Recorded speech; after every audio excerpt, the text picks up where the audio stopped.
이혜훈 의원이 10년 전에 재산 공개할 때보다 무려 재산이 110억 원이 늘었습니다. 돈을 얼마나 알차게 버셨으면은 지금 이혜훈 씨 배우자는 포르쉐 등 차량 세대를 보유 중이래요. 이거 세대 다 타고 다니시나요? 민주당이 강선우, 김병기 버리고 이혜훈 지킨다. 이혜훈에 대해서 언급 말라 함구령이 떨어졌다는 기사가 나왔는데 네. 함구를 할 수가 없는 게요. 이혜훈 의원 스스로가 지금 국민의힘 의원들한테 도와주세요. 아우, 이렇게 문자를 보냈대요. 본인은 아니라는데 국민의힘 의원들은 받았다는데. 아우, 저는 그 녹취 파일을 듣고 너무 질려버렸어요.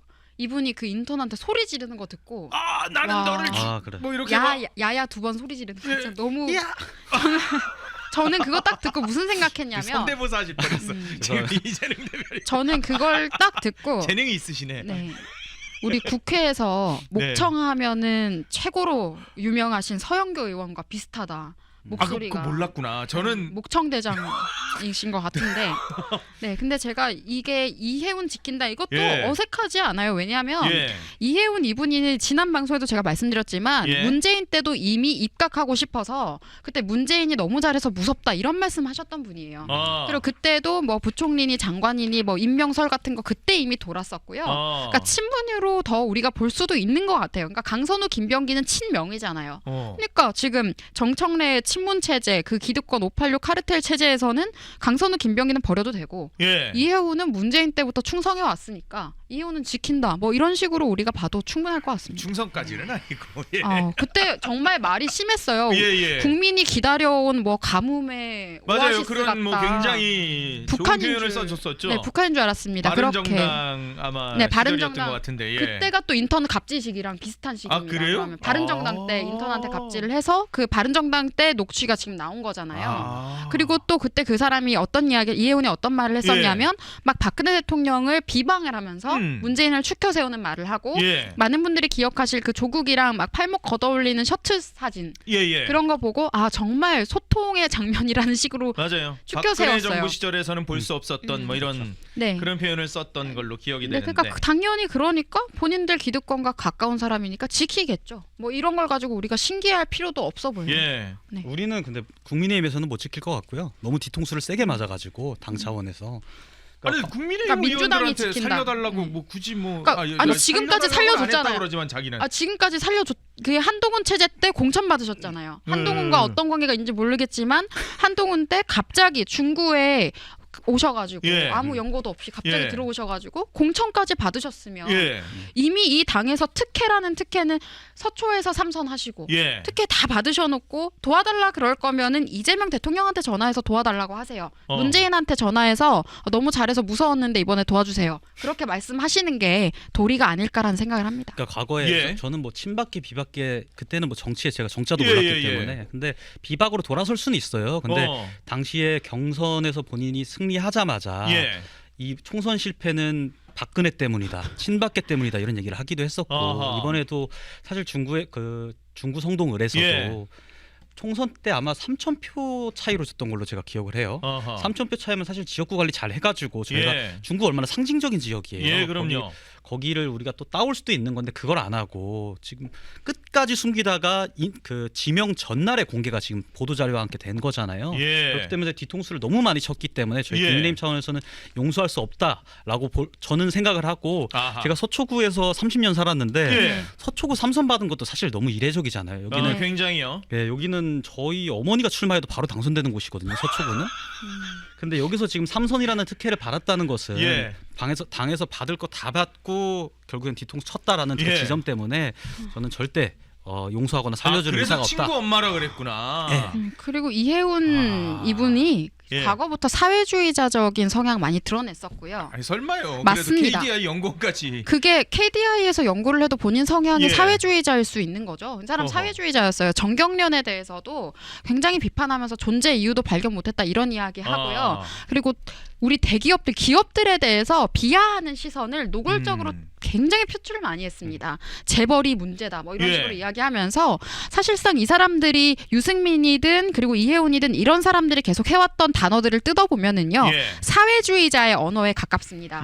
사실 중부담 중복지라는 논리도 사회주의를 이야기하는 거거든요. 그러니까 이 사람들이 이야기해왔던 것은 한 번도 그 사회주의 바깥으로 벗어난 적이 없어요. 그러니까 본인들이 경제라는 라벨 하나로 보수인 척했지만 예. 경제를 말할 때도 사회주의적인 목소리를 내오면서 보수를 팔면서 그런 행동들을 해왔을 뿐이고 진보적 네. 성향의 표현들을 써왔다는 거군요. 진보라기보다는 예. 저는 사회주의라고 명확하게 얘기하는 게 맞는 것 같고요. 예. 이 사람들이 저는 퇴보를 얘기하고 있다고 생각하기 예. 때문에 그러니까 그렇게 해왔던 사람이고 재벌이라는 단어를 막 쓰면서 굉장히 적대감을 표출했던 거는 어떤 민주당에 있는 인사보다도 더 과격한 표현을 썼을 때도 있었어요. 그러니까 이 사람들 민주당 입장에서는 그리고 지금 이재명 정권 입장에서는 이해운이 지금까지 해온 그런 말들이 결이 예. 크게 다르지 않은 겁니다. 아. 근데 이 사람의 모순점이 뭐냐면 예. 지난 탄핵 반대 전국 때 탄핵 예. 전국 때 탄핵 반대 여론이 국민의 과반까지 올라갔을 때 이게 국민들의 지지를 받고 인기를 끄는 것 같으니까 그때는 갑자기 또 탄핵 반대하는 척하고 이재명에게 사과했죠 나중에 네. 맞아. 이재명한테 전과자라고 해놓고 예. 이제 본인께서는 어디에 출마해도 잘 안 될 것 같고 중구에서도 뭐 잘 못하고 이러니까 예. 어차피 은퇴할 바에야 뭐 총리 하시겠다고 생각했는지 모르겠어요. 부총리 그렇게 해서인지 모르겠지만 이 장관 자리를 받으셨잖아요. 예산처 장관. 네, 예. 예산처 장관으로 결국에는 받으신 것 같은데 예. 이렇게 받았잖아요. 그러니까 이재명이 시키는 대로 바로 사과하지 않았습니까? 그러니까 저는 그 범죄자한테 가서 바로 무릎 꿇는 그런 모습들을 예. 보고 그동안 이런 사람들이 우리 당 내에서 주류를 형성하고 정치를 하도록 방치해 왔던 것이 예. 스스로를 보수라고 칭하고 있는 무능한 뭐 고문이나 이런 분들의 가장 큰 실책이 아니었나라는 생각을 합니다. 제가 이거는 하나 짚고 넘어가야 될 예, 것이 예. 자칫하면 이제 보수 정당에서 국민의힘에서 예. 사회주의자를 공천을 준 걸로 보일 수 있기 때문에 그러니까요. 제가 한 말씀만 좀 드리고 예, 넘어가자면 이분이 경제통으로 불렸던 것은 이 강남 서초구 재개발이라든지 네. 아니면 본인이 그동안 계속 내세웠던 기조가 어떤 건전재정이라든지 예. 이런 것들이었고 사회주의라는 사실은 반하는 내용이에요. 그리고 이재명 정부의 어떤 현금 살포라든지 이런 망국적 포퓰리즘 정책에 대해서 강하게 비판을 또 해오기도 했었단 말이에요. 예. 저희가 문제를 삼는 부분은 뭐냐면요. 예. 보통 이제 대통령이 기획예산처라고 하면 대통령의 어떤 경제 정책을 이행하는 가장 최전방에 있는 인물 아닙니까? 정부에 그럼요 예산을 총괄하는 부처인데요. 그럼요. 그러면은 보통은 국정 철학이랑 일치되는 인물을 그 자리에 앉히게 되어 있습니다. 당연히요. 근데 본인이 그동안 욕해왔던 본인이 그동안 비판해왔던 줄곧 비판해왔던 예. 그 이재명 정부의 포퓰리즘 정책에 동의하지도 않으면서 예. 여기에 지금 장관직 하나 해보겠다고 들어간 것 자체가 저는 문제가 크다고 보는 것이지 이분이 원래 사실 사회주의자까지는 저는 아니라고 생각을 하고 아니 근데 근데 지금 제가 조금 계속 더 나오고 네. 있는 게 지금 개인 어떻게 보면 문제들이 계속 나오는 게 네. 뭐 이게 뭐 진보적이든 사회주의자든 우파든 뭐 보수든 간에 뭐 그건 모르겠는데 본인의 생각하고 다르게 행동들을 하신 것 같아요. 이혜훈 씨 부부가 20대 아들 3명 명의로 대부업에 투자를 대부업 투자 정황이 있어요. 왔다 갔다 하는 사람이라고 봐요. 그러니까 본인에게 유불리에 따라서 어떤 예. 말이든 해줄 수 있는 사람이고 그리고 뭐 국민의힘이 사회주의자 공천한 거에 대해서는 과거에도 그랬고 한동훈 체제 때 지금 비례대표 보면은 많습니다. 예. 녹색정의당 수준 많은데요. 그러니까 이분 보고 저는 충격받은 게 예. 국회의원을 그렇게 했고 이름이 알려진 사람이 예. 어떻게 자식 명의로 대부업에 손을 댑니까? 다른 것도 아니고. 대부업 회사채를 산다는 건 일반인들이 투자를 그렇죠. 쉽지 않죠. 이거 쉽지 않은 거거든요. 저는 이게 정말 비정상이라고 생각을 해요. 어떻게 그것도 자녀 명의로 아들 2명이 20대 초중반일 때 했다고 하는데 셋째 아들은 20살이요. 어떻게 대부업에 다른 것도 아니고 대부업에 손을 댈 수가 있는지. 대부업이라는 게 서민들한테 고금리 대출을 해주는 건데 그 네. 회사에 채권을 샀다는 건데 그 채권 이자율이 15%라는 거예요. 경제적으로는 뭐 이게 굉장히 좋은 투자일 수 있겠죠. 그런데 이걸 과연 어떻게 봐야 될지 들을수록 이재명이랑 다를 게 없습니다. 그러니까 이재명은 또 어떤 거랬냐면 당대표 때 예. 국방이 이제 국회의원 그때 당시에 송영길 대표 몰아내고 본인이 인천 개항에 갔잖아요. 그때 국방위에 들어와가지고는 딱 들어오는 타이밍에 또 국방 관련 방산 주식 사서 논란된 적이 있습니다. 예. 그러니까 이 정치 권력과 본인의 이익 관계를 아주 결부시켜가지고 활용하려고 하는 사람들, 예. 이권에 따라서 말 왔다 갔다 할 수 있는 사람들. 예. 하지만 그 본질이 사회주의자라는 건 변하지 않는다고 생각합니다. 이게 자본주의 사회에서 사실 돈을 많이 벌었다는 거, 뭐 정상적인 투자라면은 그거에 대해서 뭐라고 할 수는 없는데 과연 세금이나 이런 것들을 정확하게 다 했는지 그리고 도덕적으로 과연 이 대부업체 회사가 괜찮은 회사였는지. 그런데 이분은 또 재산 문제가 나오는 게 이게 있어요. 이혜원 의원이 2016년 재산 공개 때, 그러니까 10년 전에 재산 공개할 때보다 10년 만에 무려 재산이 110억 원이 늘었습니다.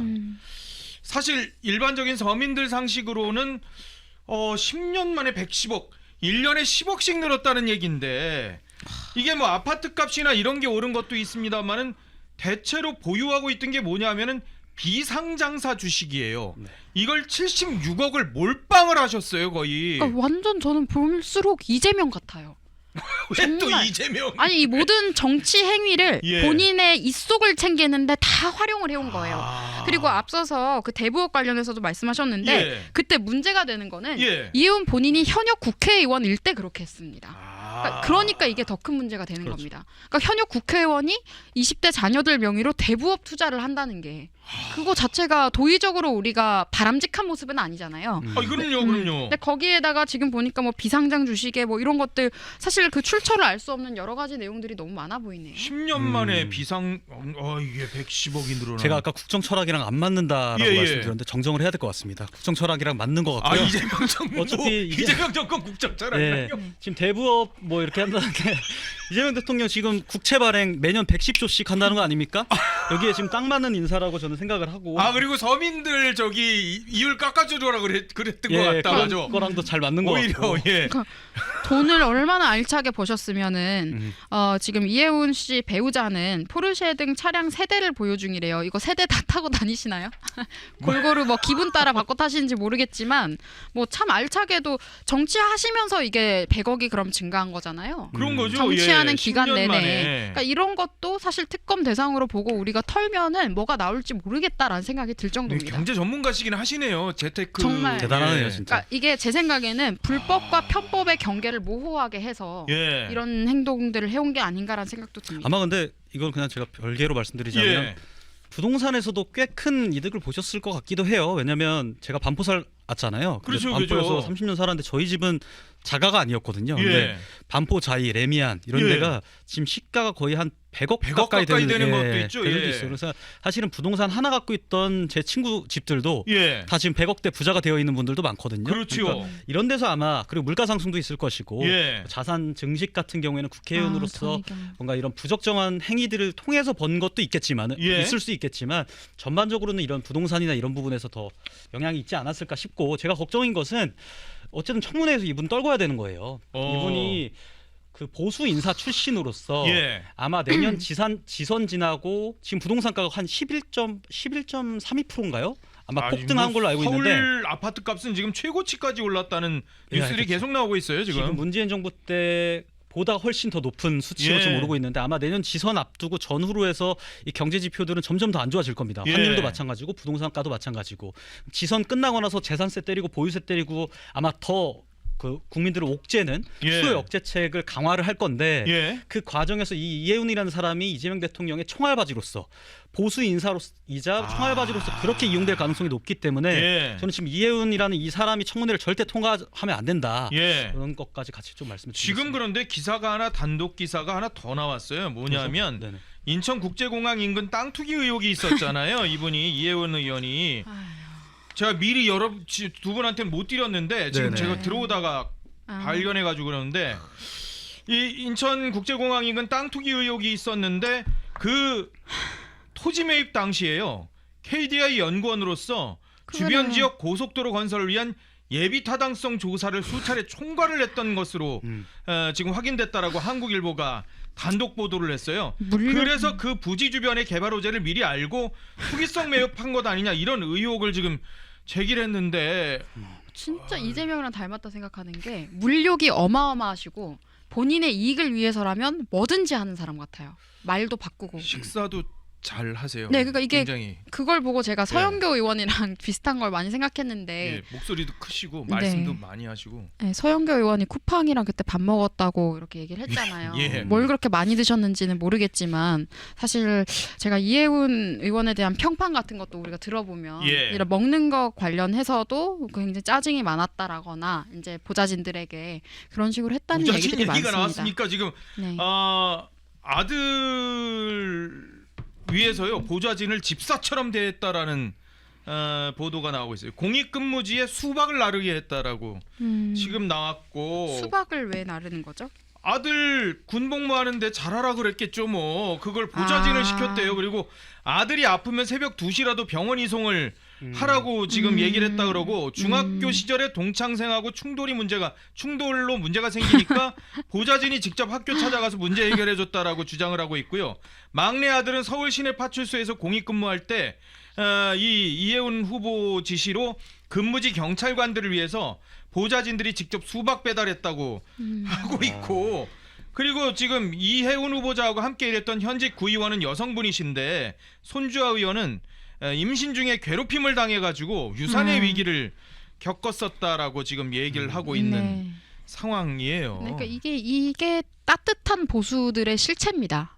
입으로 따뜻한 보수, 개혁 보수 팔던 사람들의 실체가 이런 갑질이다라는 생각이 드는 게 같이 복무하는 경찰들한테 수박을 보내주셨으니까. 바른정당 때 이런 수박을 날랐다는 게 이재명이랑 잘 맞네요. 네, 말씀하시죠. 바른정당 때 했던 갑질들이 지금 다 터져 나오는 거잖아요. 그러니까 바른정당 때부터 이런 갑질들을 해왔던 게 이제야 터져 나오는 거예요. 10년이 지나고 거의. 그러니까 그런 행동들을 해온 게 입으로 따뜻한 보수 이야기했던 사람들이다라는 생각이 들고요. 그리고 보니까 보좌진의 개념이 없으신 것 같아요. 이게 정치에 대해서, 직업으로서의 정치에 대해서 훈련이 안 되신 분인지 개념이 없는지 모르겠는데 보좌진은 집사가 아닙니다. 그러니까요. 네, 보좌진은 강선우 의원이 결국 이걸로 인해서 장관 후보자에서 낙마했던 거 아니에요. 근데 지금 더한 상황들이 나온 것 같은데요. 이게 정치인으로서 직업의식 없는 사람이 국회의원만 되면 강선우든 이혜훈이든 이런 상황이 생기는 건데요. 보좌진은 개개인이 지금 입법 공무원입니다. 그러니까 입법 공무원으로서 전문성을 가지고 입법 행위를 하는 사람들을 데리고 지금 본인이 했다는 거는 동창생과 충돌로 문제가 생기니까 학교를 찾아가, 뭐 학부모예요? 본인이 가야지 그거는. 학부모. 그리고 드라마에서나 보던 일들이 현실이네요. 보니까. 아프면 새벽 2시라도 병원 이송 택시 타고 가면 되는 겁니다. 아니면 뭐 정말 심각한 응급 상황이면 구급차 부르면 되는데 새벽 2시까지 그럼 대기하게 시켰다라는 거는 보좌진을 보는 태도가 얼마나 잘못된 태도였는지도 우리가 알 수 있고요. 그리고 이게 현직 구의원이 중구입니다. 서울시 중구 의원인데요. 제가 중구에 대해서 좀 알고 있는데 이제 해당 지역구가 저는 한동훈 체제 때 이해할 수 없는 여러 가지 상황 속에서 기존의 지상욱 당협위원장이 갑자기 불출마를 해서 왜 불출마를 하는 상황들이 됐는지 모르겠는데요. 갑자기 그렇게 되면서 또 여기가 경선을 했었어요. 하태경 의원하고 하태경 그다음에 의원, 우리 중기 벤처부 장관, 이영 장관 이렇게 세 분이 했는데 결국 이혜훈 이분이 됐었습니다. 가점을 엄청 많이.